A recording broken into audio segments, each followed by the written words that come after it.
Hi everyone, welcome back to my channel. Today I am riding my 2017 V-Strom 650DL. I bought this brand new off the showroom floor, 0 kilometers on it. Right now I have about 15,000, and in that time I got to know this bike pretty well.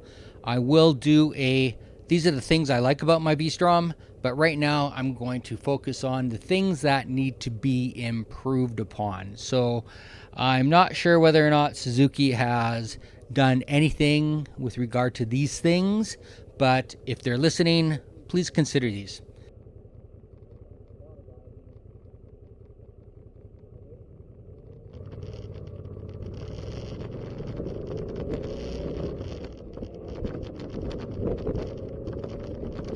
First thing, up in front of me, you'll see this windshield. Windshield is made really solid. It deflects the wind really well to the sides, but as you can see, it doesn't come up very high. There are 3 adjustments that you can set it at, one being low, one being lower, and the next being lowest.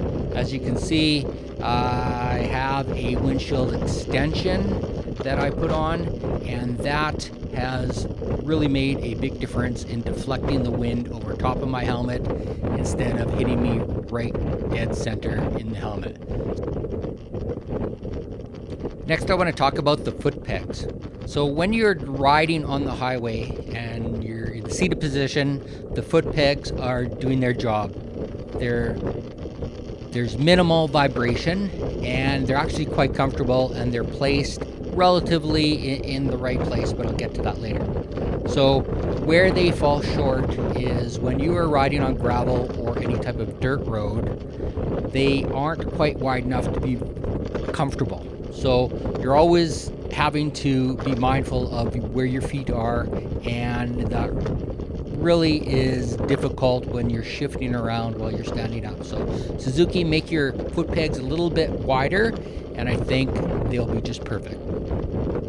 Next, I want to talk about the placement of these foot pegs. So as you can see, when I'm stopped at a light or just stopped in general, the natural tendency for my legs is to touch the ground right where the foot pegs line up. So you can't get your feet right up close to the bike. So the other choices are put them in front, and I really can't comfortably touch the ground when my feet are in front of them. I can put them behind the foot pegs, and then I'm more or less on my toes.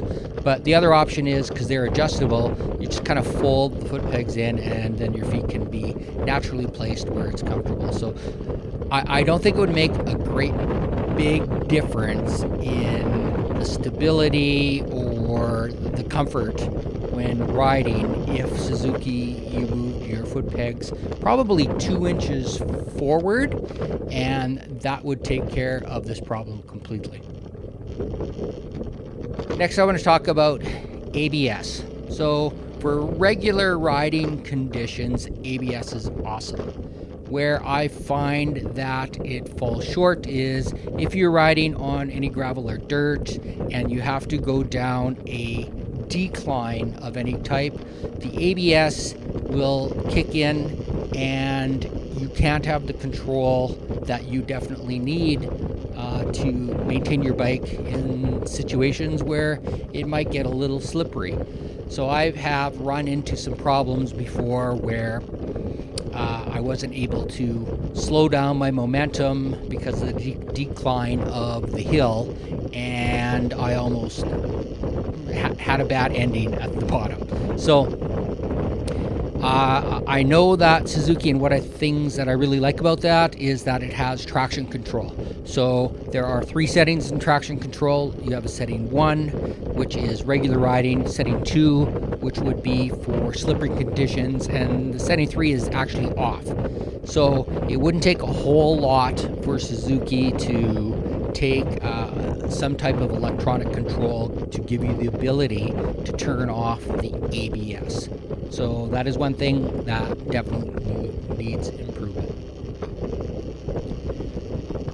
The next thing I want to talk about, and probably the last thing that I want to talk about, is the rear suspension adjustment. So as you can see, there is a rear suspension adjustment, and you can manually tighten or loosen the adjustment control depending on your riding situations.